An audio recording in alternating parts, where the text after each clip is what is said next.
మోసం చేసినటువంటి విషయం మనకు తెలుసు. ఈ నేపథ్యంలో అప్పుడు చెప్పారు దశల వారీగా మద్యపాన నిషేధం కూడా చేస్తానని జగన్మోహన్ రెడ్డి చెప్పారు. కానీ జే బ్రాండ్ పేరిట పేదల రక్తాన్ని పీల్చేసి ఇటు పూర్తిగా కూడా మద్యం పైన కోట్ల రూపాయలు కొల్లగొట్టారు జగన్మోహన్ రెడ్డి అనే వార్తలు కావచ్చు, అనే అంశాలు మనం చాలా చూసాం. ఇక మద్య నిషేధం అని చెప్పి అధికారంలోకి వచ్చి రేట్లు పెంచి విక్రయాలు కొనసాగించారు. మద్యం తయారీ కావచ్చు, కొనుగోలు కావచ్చు, సరఫరా కావచ్చు, అమ్మకాలు అన్నీ జగన్ గ్యాంగ్ గుప్పిట్లో పెట్టుకున్నటువంటి పరిస్థితి. డిస్టిలరీస్ కావచ్చు, బ్రెవరీస్ను కైవసం చేసుకున్నారు జగన్ ప్రభుత్వంలోని పెద్దలందరూ.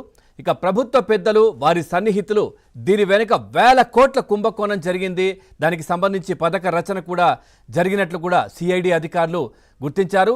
కొద్ది రోజుల క్రితం ఏపీ బెవరేజెస్ కార్పొరేషన్ కార్యాలయం నుంచి ఫైల్స్ మాయం కావడం, ఆ ఫైల్స్ మాయం చేస్తున్న నేపథ్యంలో వాసుదేవరెడ్డి, అప్పుడు దానికి చైర్మన్గా ఎండీగా ఉన్నటువంటి వాసుదేవరెడ్డి ఫైల్స్ తీసుకెళ్తుంటే ఎవరో వ్యక్తి చూసి పోలీసుల కంప్లైంట్ చేయడం, ఆ తర్వాత పోలీసులు వాటిని రికవరీ చేయడం, ఆయన అరెస్ట్ చేయడం, ఇవన్నీ జరిగాయి.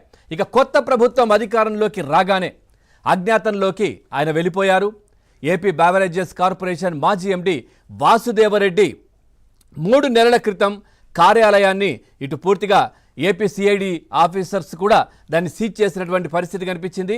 తాజాగా ఆ కార్యాలయం తలుపులు ఓపెన్ చేసి చూడగా దాంట్లో చాలా కీలకమైనటువంటి సమాచారం కూడా లభించినట్టుగా తెలుస్తోంది. ఏ డిస్టిలరీస్కి ఎంతెంత ముడుపులు ముట్టాయి, ఎక్కడికి ఆ ఆర్డర్స్ ఏ విధంగా వెళ్ళాయి, ఎవరెవరి ఆదేశాలతో ఇదంతా నడిచింది, ఇవన్నీ కూడా కీలకమైనటువంటి ఫైళ్ళు, డాక్యుమెంట్లు కూడా కంప్యూటర్లలో సమాచారాన్ని పూర్తిగా కూడా ఇటు సిఐడి విశ్లేషణలో పడినట్టుగా తెలుస్తోంది. ఇక మద్యం కేసులో కీలక ఆధారాలు కూడా సేకరించింది.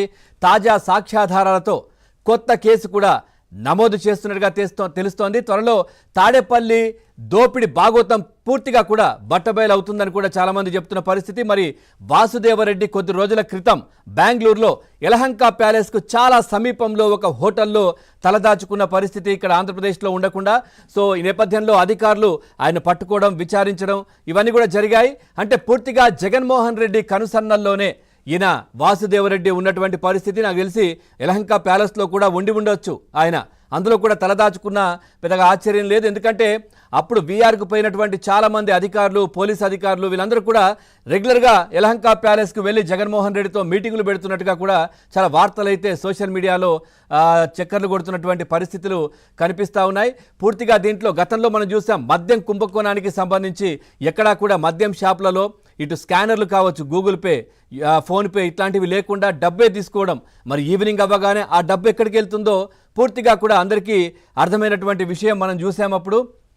మద్యం పైన ఎంతలా డబ్బును కొల్లగొట్టారో జగన్మోహన్ రెడ్డి ప్రభుత్వంలో మనం చూసాం. ఎంతోమంది ఆ నాసిరకం మద్యం తాగి కిడ్నీలు, లివర్లు పాడైపోయి ఇప్పటికీ హాస్పిటల్లో చాలా మరణ వేదన అనుభవిస్తున్నటువంటి పరిస్థితులు కనిపిస్తూ ఉన్నాయి. చాలామంది పేదల ఇల్లు గుల్లైనటువంటి పరిస్థితులు జగన్మోహన్ రెడ్డి వల్ల. ఇప్పుడు ఈ తీగ లాగడం జరిగింది.